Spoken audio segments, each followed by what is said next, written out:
As buscas pela Covid no Google seguiram em ritmo acelerado durante toda a fase crítica da pandemia. Seu auge não se deu no período mais agudo de mortes, e sim quando a variante Ômicron, a mais transmissível, explodiu por aqui em janeiro deste ano. Atingiram 100 pontos no monitoramento do Google Trends, em uma escala que vai até 100. E os casos de Covid não param de subir nas cidades da Baixada Santista. Esse mês de janeiro foi uma explosão de pacientes infectados pela variante Ômicron, que já é predominante no país. Em Itanhaém, por exemplo, o aumento registrado foi de mais de 4.000% em relação ao mês passado. Mas o ritmo das buscas no Google foi caindo, à medida que as mortes e internações também despencaram. As procuras pela doença na internet tiveram uma queda de 94%.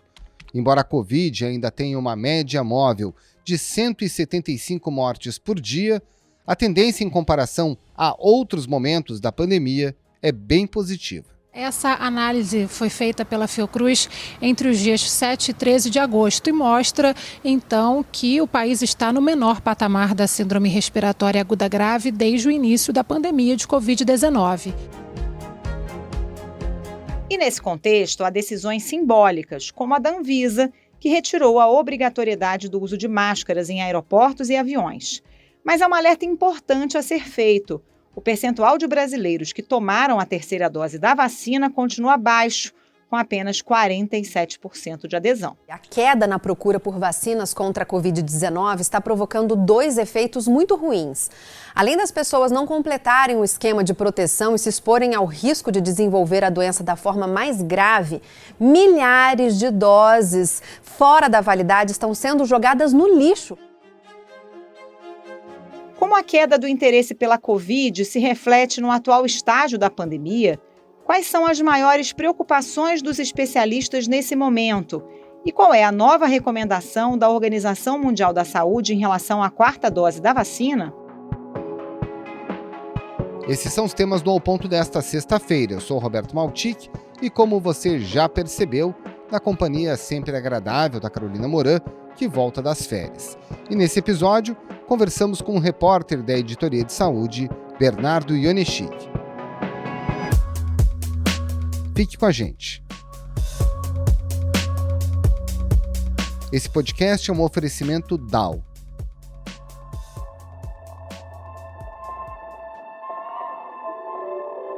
Bernardo Ionechig, de que forma foi possível medir a percepção dessa crescente falta de interesse do público por temas relacionados à Covid? O volume de buscas diminuiu na internet, né? Então, Carol, o Google ele tem uma plataforma que se chama Google Trends, que é possível medir o interesse das pessoas por termos, por doenças, por uma série de coisas, inclusive as perguntas que elas fazem e a flutuação, dessa busca ao longo do tempo. Então, a gente buscou qual era o interesse das pessoas pelo termo Covid, que é o mais comumente procurado em relação ao coronavírus, e vimos que ele caiu de um ápice aí em janeiro para agora o menor patamar de toda a pandemia. O Google Trends ele faz uma medida de 0 a 100 para atribuir o volume de busca para um determinado termo. Então, em janeiro, essa pontuação chegou a 100 para a Covid e reduziu agora para 6 na segunda semana de agosto. Janeiro de 2022? Janeiro de 2022 e diminuiu agora para 6 na segunda semana de agosto, uma queda de 94%, chegando ao menor patamar de toda a pandemia. Janeiro foi o pico da Ômicron, Por isso que as pessoas estavam procurando enlouquecidamente, porque todo mundo pegou Covid, Exatamente, Carol. E são vários termos correlatos, As pessoas procuravam por Covid teste, Covid vacina, porque foi também quando ampliou a terceira dose para toda a população adulta. Agora foi liberada a terceira dose para todo mundo que tem a partir de 18 anos e que já está com 5 meses que tomou a segunda dose. Tem que ter esses dois critérios, tem que ter 18 anos ou mais e tem que estar com 5 meses que tomou a segunda dose. Então, a pessoa pode... Então, foi uma movimentação grande em busca de informação na internet, que a gente vê que foi caindo gradualmente e agora chegou aí a um nível super baixo. E sobre a vacina, também caiu a busca? Sobre a vacina, a gente viu a mesma tendência. Chegou a 100 também em janeiro, Tiveram outros momentos de busca mais alta, como quando a vacinação começou, em janeiro de 2021, cresceu um pouco. Depois, em junho de 2021, quando novas remessas de doses chegaram ao Brasil, A busca pela vacinação também aumentou, mas chegou ao ápice mesmo em janeiro, quando foi ampliado para todos os adultos a terceira dose. Mas caiu também de 100 para agora 3, então foi uma queda de 97%. Ou seja, o interesse das pessoas pela vacina, inclusive, é menor do que o interesse pela própria Covid, muito embora a vacinação continue. Exatamente, Malti, que a gente está aí ainda com várias mudanças em relação ao público, né, alvo da vacina, em relação à quarta dose, em diversos estados, mas mesmo assim as pessoas procuram ainda menos do que Covid ou Covid sintomas, Covid testes. Agora, a gente está falando de um período final, né, de janeiro até agora o mês de agosto. Durante a fase aguda da pandemia mesmo, a gente teve várias ondas, primeira, segunda, terceira onda, momentos muito mais críticos. A médica diz que quando o oxigênio estava chegando ao fim, a única forma de manter os pacientes vivos foi reduzir a quantidade que cada um recebia. A gente se sente impotente, essa é a palavra. Temos uma notícia de que o oxigênio está acabando, o oxigênio vai acabar em 1 hora. Como falar isso para o nosso paciente? É desesperador para a gente. Momentos de aparente calmaria que depois não se confirmaram, aliás. As medições do Google também conseguem demonstrar que, à medida que o número de mortes, que o período crítico baixava, a procura, o interesse das pessoas igualmente diminuía? Sim, a curva da procura, né, por Covid era muito semelhante à própria curva das infecções. Eu conversei até sobre isso com o sanitarista da Fiocruz, o Cristóvão Barcelos, que fez essa observação, e ele até cita que é uma busca muito reativa, né? O perigo aumenta, as infecções aumentam e as pessoas vão procurar sobre sintomas, sobre testes, então elas não vão se prevenir, elas vão quando os casos estão aumentando, então é uma curva muito semelhante. E a gente vê que em 2021 tiveram períodos mais baixos, inclusive em dezembro, antes da variante Ômicron, quando a gente chegou aqui no Brasil aos menores números da Covid já registrados, né, uma média móvel de mortes chegou a ser abaixo de 100 por dia, e a busca pela Covid também chegou a níveis super baixos. Porém, naquela época, os números da Covid eram até menores do que hoje, mas a busca não era menor do que hoje. Então, hoje mesmo a doença estando num patamar muito baixo, não o mais baixo da pandemia, mas o interesse da população é o menor. Agora, Bernardo, o que os especialistas dizem sobre esse baixo interesse, né? Eles estão preocupados com isso? Porque é claro que a gente está numa situação já de uma cobertura vacinal maior, mas a gente está contando aí pelo menos 200 mortes por dia de Covid. A pandemia não acabou, né? Exatamente. Eles entendem que esse desinteresse acompanha aí uma percepção de menor risco pela população, especialmente considerando que a gente tem aí 80% da população brasileira com as 2 doses, pelo menos, mas eles ficam preocupados especialmente com a baixa procura pela vacina, porque a gente tem uma cobertura com 3 doses, que é o recomendado hoje, né? Os especialistas consideram que o esquema vacinal só é completo com 3 aplicações, e a cobertura está em 47%, né? E avançando a passos muito lentos, então isso preocupa. E a gente tem um cenário muito melhor, mas um cenário que ainda é motivo de alerta, porque nesse ano, de janeiro até agora, a gente teve aí cerca de 41 mil mortes por síndrome respiratória aguda grave ligada à Covid-19, enquanto o mesmo volume de mortes por síndrome respiratória aguda grave ligados à influenza, por exemplo, foi de 1.000 e pouco, 1.200. Então, para a gente dimensionar que a Covid está melhor, mas ainda causa muito mais casos graves e mortes, infecções do que outros vírus respiratórios. Agora, Bernarda, vamos aproveitar essa oportunidade que a gente está falando sobre percepção, mas vamos falar um pouquinho também sobre os dados epidemiológicos. Qual é a situação real hoje da vacinação no Brasil? A gente sabe que o processo todo foi muito bem sucedido em primeira e segunda dose. Aí quando chegou a terceira dose, agora a quarta dose ou segunda dose de reforço, a população realmente não está tão mobilizada, né? E obviamente isso tem a ver com a menor incidência de casos e de mortes, naturalmente. Isso é bastante lógico, inclusive. Exatamente, Maltic. A gente avançou bem na primeira dose. Hoje a gente tem, segundo os dados do consórcio de veículos de imprensa, uma cobertura de 84% da população brasileira vacinada com apenas uma dose. A gente tem 80% com as 2 doses ou com a dose única, mas a gente tem apenas 47% quando falamos de terceira dose, né, ou o primeiro reforço. Em relação à quarta dose, o segundo reforço, esse percentual é ainda mais baixo, é só de 12,4%. A quarta dose tem ainda o diferencial de que cada estado tem a sua política diferente. Existem estados que já ampliaram para toda a população acima de 18 anos, enquanto o Ministério da Saúde, por exemplo, só recomenda acima de 40 anos, e a gente tem aí essa discrepância. Inclusive, eu falei sobre isso com a infectologista da Unicamp, né, Raquel Stuck, e ela ficou muito preocupada em relação à baixa cobertura vacinal, até mesmo com a das crianças, né? De 3 a 11 anos, a gente tem uma cobertura com uma dose de apenas 52% e de 2 doses de apenas 34,5%. Ela diz que um dos motivos para a gente não ter um número menor hoje de casos e óbitos é exatamente essa defasagem aí na vacinação. O ideal seria que nós tivéssemos ainda campanhas, né, esclarecedoras sobre a importância da atualização da situação vacinal de toda a população. Então, desde as crianças acima de 3 anos, logo nós deveremos ter a liberação da vacina para os bebês. Então, para todos acima de 6 meses, e seria importante que houvesse uma campanha, né, pública de orientação sobre a importância de se ter a vacinação em dia, né? Nessa quinta-feira saiu um estudo ou uma orientação da Organização Mundial da Saúde que é bem interessante a respeito da 4ª dose, né? Eles já não estão recomendando a toda a população. Exatamente. Nessa quinta-feira, a OMS reuniu, né, numa coletiva, e ela disse que a 4ª dose é orientada apenas aos imunossuprimidos, aos idosos e às gestantes e outros grupos de risco para a doença. Eles reconhecem que o primeiro reforço, né, que a gente chama de 3ª dose, já confere uma imunidade duradoura e bem eficaz contra a Covid para a população geral saudável. Esse tema é, inclusive, bem controverso, assim, porque nós temos países adotando diferentes estratégias de vacinação com o segundo reforço. Aqui no Brasil a gente avançou bastante, em âmbito nacional a gente chega até a parte da população adulta, em muitos estados a gente chega até todos acima de 18 anos, mas outros países são mais conservadores. Por exemplo, a Agência Europeia de Medicamentos recomenda apenas para aqueles acima de 80 anos.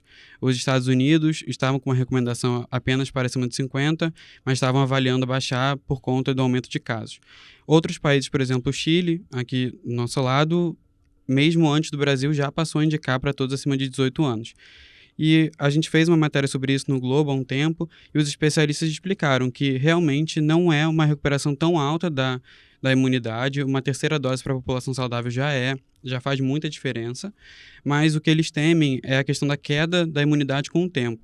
Então, eles dizem que não há malefícios de uma 4ª dose, e como a gente tem uma população que tomou a 3ª dose há muito tempo, eles acham que uma 4ª dose é bem-vinda para recuperar, mesmo que seja pouco. A OMS aposta também naquela imunidade cruzada, né? Porque as pessoas não só tomaram vacina, mas também tiveram Covid, algumas mais de uma vez. Tudo isso junto confere uma imunidade maior, né, Bernardo? Exatamente. As vacinas que a gente aplica hoje, elas foram desenvolvidas para a primeira versão do vírus da Covid, né? Aquela encontrada lá em 2019. Então, ela tem uma imunidade para a infecção limitada para a variante Ômicron que a gente tem hoje. Então, por isso que as evidências não mostram uma proteção além da 3ª, na 4ª dose. E a gente tem hoje novas vacinas em desenvolvimento. Inclusive, nessa semana, o Reino Unido foi o primeiro país a aprovar uma vacina bivalente, que tem uma proteção destinada à variante Ômicron e à variante original. E é nessa nova geração de vacinas que a OMS tem apostado mais. Ela já fez apelos anteriores às fabricantes de vacina que foquem nessas cepas. O FDA, né, a Agência Reguladora dos Estados Unidos, também pediu que a Pfizer e a Moderna, que são os principais desenvolvedores nesse momento, foquem na subvariante BA.1, BA.4 e BA.5 da Ômicron, que poderiam oferecer uma maior proteção contra a infecção e, eventualmente, frear essa transmissão. Mas as 3 doses e 4 doses da vacina atual seguem sendo muito eficazes contra desfechos graves e hospitalização e morte, que é o principal. Mas tem previsão dessa vacina 2.0 aí chegar no nosso braço? Tá distante ainda, né? Provavelmente vai demorar bastante, né? Lá no Reino Unido, que foi o primeiro país a aprovar, eles vão incluir no calendário a partir de setembro, começando aí por idosos de instituições de longa permanência, profissionais da saúde, né, os grupos de maior risco. Mas até eles têm quantidades limitadas de doses, e eles foram o único país até agora que aprovou. A gente tem outras vacinas que são para subvariantes mais atuais da Omicron, que é a BA.4 e BA.5, que são prevalentes hoje em desenvolvimento tanto pela Moderna também como pela Pfizer. Então a gente vai ver aí novas vacinas sendo aprovadas e, como sempre, né, os países mais desenvolvidos, os Estados Unidos, as nações europeias, chegando na frente para adquirir essas doses. Então, até chegar aqui no Brasil, dificilmente antes do ano que vem.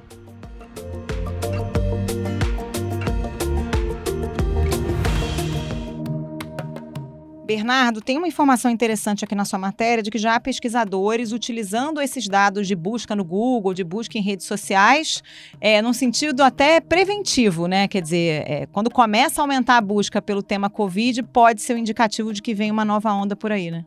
É isso aí. Hoje, muitos cientistas eles buscam utilizar ferramentas de inteligência artificial, né, de dados, na internet mesmo, para auxiliar na resposta a problemas de saúde e epidemiologia. Então, esses pesquisadores, né, que são pesquisadores alemães e do Banco Mundial, eles analisaram essa mesma plataforma, né, do Google Trends em 207 países e observaram que a curva de procura por sintomas e pela doença começava a subir antes mesmo dos novos casos. Então, eles acreditam que isso pode ser um sinalizador de que uma nova onda está a caminho. E o tipo de busca muda de acordo com o perfil do país? Quer dizer, um país onde a cobertura vacinal é maior, tem maior procura por vacinas, e um outro onde há muita desinformação também, é uma grande procura por outros termos, inclusive ligados a fake news em relação à Covid? Sim, essa foi uma outra observação que eles fizeram no trabalho, né, que está aí sob análise para ser publicado, de que países onde a cobertura vacinal estava alta, geralmente as pessoas procuravam mais por efeitos colaterais da vacina, por agendamento de vacina, por informações comuns em relação à vacina. Mas países que tinham taxas mais baixas de vacinação enfrentavam buscas sobre temas relacionados à desinformação. O tom é de alguém com boa intenção. Bom, eu vou começar do início para ver se isso pode ajudar alguém. Mas o conteúdo do vídeo, que teve mais de 112 mil visualizações, é fake. A pessoa que faz o alerta mentiroso diz que 3 adolescentes morreram depois de tomar as doses ainda em fase de teste. Então, causas de doenças que não são provocadas por vacina, associação à vacina a outros problemas de saúde, né? Além desse desinteresse da população natural, né, porque as pessoas estão vacinadas e já tem um acúmulo também de informações em relação à Covid, os especialistas apontam outros motivos para esse desinteresse, quer dizer, outras notícias vão surgindo, né, a gente tem eleição, daqui a pouco Copa, já surgiu até outra doença, que é o tal do monkeypox, quer dizer, isso também influencia, as pessoas estão pensando em outra coisa? Isso influencia, né, a própria Raquel Stuck conversou comigo, ela falou que são outros fatores que ocupam os espaços na mídia, né, no dia a dia, nas conversas, na internet. Um deles é a varíola dos macacos, né, hoje em dia, causada pelo vírus monkeypox, e a gente deu uma olhada também na busca pelo termo varíola dos macacos no Google Trends, a gente viu que está subindo, ela está subindo e descendo ali, quando teve o primeiro caso no Brasil subiu mais, aí depois, como ela está avançando um pouco mais devagar que a Covid no início, tem uma procura um pouco menor, mas ultimamente que o Brasil tem chegado aí aos 10 países com mais casos da doença, a gente tem tido uma procura maior. Então, eles acreditam que é natural que essa preocupação com outras doenças, né, com outros problemas, inclusive com as eleições, né, que tem ocupado bastante parte do debate, tirem um pouco o olhar da Covid. Bernardo, você conversou com alguns especialistas, um deles o próprio Cristóvão da Fiocruz, que aqui já participou inclusive do Ao Ponto, que sempre foi muito conservador, muito cuidadoso. Mas a palavra é de otimismo, né? Embora a gente tenha preocupação muito relevante com a vacinação, sobre o avanço da doença, sobre a possível aparição de uma nova variante contagiosa ou mesmo letal, ou mesmo que escape das vacinas. A notícia em relação a esses temas é boa, né? É boa. Eles afirmam que a maior preocupação hoje é mais em relação aos grupos de risco e em relação às pessoas que não completaram as 3 doses, que estão mais suscetíveis. Mas daqui para frente, a esperança de que não tenham novas variantes que consigam escapar de forma tão dramática, né, a imunidade conferida pela vacina e também, ou que cause casos mais graves. É claro que isso é uma expectativa, né? Ninguém sabe, a pandemia já pegou a gente de surpresa diversas vezes, mas é um consenso hoje entre os especialistas que a gente não espera que volte para números como os de 2021, em que o Brasil registrava 3 mil mortes por dia, ou em janeiro desse ano com a variante Ômicron, que a gente chegou a quase 200 mil casos por dia. E não dá para esquecer que a gente tem um volume muito grande de pessoas que tiveram Covid nas diferentes ondas e que podem desenvolver Covid longa, né? Isso também vai ser um assunto para os próximos anos, não vai se esgotar agora. Sim, com certeza. E a Raquel Stuck, infectologista da Unicamp, ela se demonstrou muito preocupada com isso porque o tratamento da Covid longa ainda é muito novo para os médicos e ele é muito complexo, porque ele envolve diversas frentes, né? Não é um sintoma só, tem pessoas que têm mais sintomas neurológicos, pessoas que têm mais sintomas respiratórios. A expectativa para os próximos meses, para nós, principalmente a hora que a gente sai, né, de uma estação mais fria, então nós estamos caminhando agora para a primavera e para verão. O que eu espero é que a gente mantenha ainda, né, se não houver aumento da adesão à vacinação, os números atuais. Não devemos ter mais uma situação de descontrole ou novas variantes muito desafiadoras no sentido de causar doença grave aguda, né? Então o quadro de insuficiência respiratória aguda.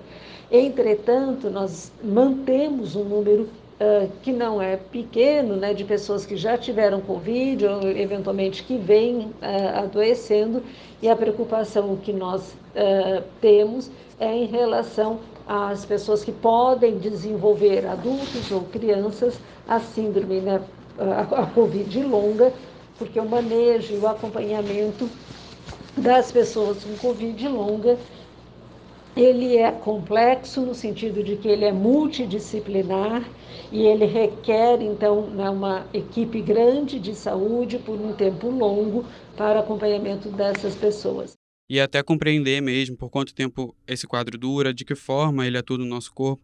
Tudo isso tem inúmeros testes sendo conduzidos, inúmeros estudos buscando compreender, mas a gente sabe muito pouco. O que a gente sabe é que a prevalência é muito alta. Existem estudos que estimam aí de 1 a 8 casos de Covid-19 se desenvolvem para Covid longa. Tem um estudo da Fiocruz que vai até além, estima que quase metade dos casos se desenvolvem para Covid longa. Então, com certeza, é uma preocupação aí para os próximos meses. Alguma coisa já se sabe, né? Por exemplo, as populações que estão mais suscetíveis a esse tipo de efeito da Covid no longo prazo, quais são elas? Então, um estudo de pesquisadores britânicos, né, lá da University College de Londres, publicado na Nature Communications em junho, eles analisaram 1,1 milhão de britânicos que foram diagnosticados com os sintomas persistentes da Covid-19. Lembrando só que a OMS determina como Covid longa a persistência dos sintomas por ao menos 3 meses. E depois dessa análise, eles perceberam que a maioria dos afetados se enquadravam nos seguintes grupos: mulheres, pessoas entre 50 e 60 anos, pessoas com saúde mental ou física fragilizada antes da Covid-19, pessoas com asma e pessoas com obesidade. Então, são grupos aí que, por uma análise observacional, né, da incidência dos casos, têm sido mais afetados pela persistência dos sintomas, que vão desde fadiga, névoa mental, até dificuldade de respirar ou aquela tosse que não para. Bernardo Ionishig, muito obrigado pela sua participação, um abraço e um bom trabalho. Valeu, Bernardo, um abraço, até a próxima. Eu que agradeço, Maltic, muito obrigado, viu? Muito obrigado, Carol, um abraço.